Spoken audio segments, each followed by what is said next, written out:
అదరగొట్టే కారం రంగు రుచి ఆచి కారం పొడి. నెల్లూరు నగర మేయర్ శ్రవంతిపై అవిశ్వాస తీర్మానం వేళ టీడీపీకి షాక్ ఇచ్చింది వైసీపీ. 5 కార్పొరేటర్లు జగన్ సమక్షంలో తిరిగి సొంత గూటికి చేరారు. దీంతో సింహపురి కార్పొరేషన్ రాజకీయం రసవత్రంగా మారింది. సింహపురి రాజకీయంలో ట్విస్టుల మీద ట్విస్టులు చోటు చేసుకుంటున్నాయి. మేయర్ శ్రవంతిపై అవిశ్వాస తీర్మానం వేళ వైసీపీ ఝలకిచ్చింది. నిన్న మొన్నటి వరకు మేయర్ తమ పార్టీ కాదని, అవిశ్వాస తీర్మానంతో తమకు సంబంధం లేదంటూ చెప్పిన ఆ పార్టీ ఇప్పుడు టీడీపీకి షాక్ ఇచ్చే విధంగా అడుగులు వేసింది. సిటీ నియోజకవర్గానికి చెందిన 4 కార్పొరేటర్లు, రూరల్కు చెందిన ఓ కార్పొరేటర్ మాజీ సీఎం జగన్ సమక్షంలో తిరిగి సొంత గూటికి వచ్చారు.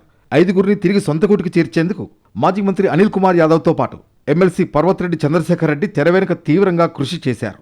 టీడీపీ పైన అసంతృప్తితో ఉన్న 5 జగన్ వద్దకు తీసుకువెళ్లి తిరిగి వైసీపీలో చేర్చారు.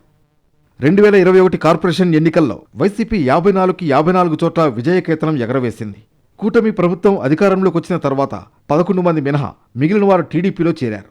ఈ క్రమంలో డిసెంబర్ 24వ తేదీన మేయర్ శ్రవంతిపై అవిశ్వాస తీర్మానానికి 40 మంది కార్పొరేటర్లు సిద్ధమయ్యారు.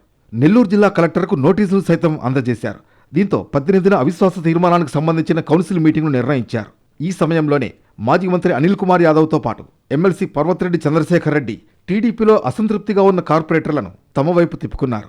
మాజీ మంత్రి అనిల్ కుమార్ యాదవ్కు అత్యంత సన్నిహితంగా ఉన్న 6వ డివిజన్ కార్పొరేటర్ మస్తానమ్మ, 5వ డివిజన్ కార్పొరేటర్ రవిచంద్ర, 51వ డివిజన్ కార్పొరేటర్ సాహితి, 16వ డివిజన్ కార్పొరేటర్ శ్రీకాంత్ రెడ్డిలతో పాటు రూరల్ నియోజకవర్గంలోని 34వ డివిజన్కు చెందిన ఫమీదా తిరిగి వైసీపీ గూటికి చేరారు. దీంతో నెంబర్ గేమ్ స్టార్ట్ అయింది.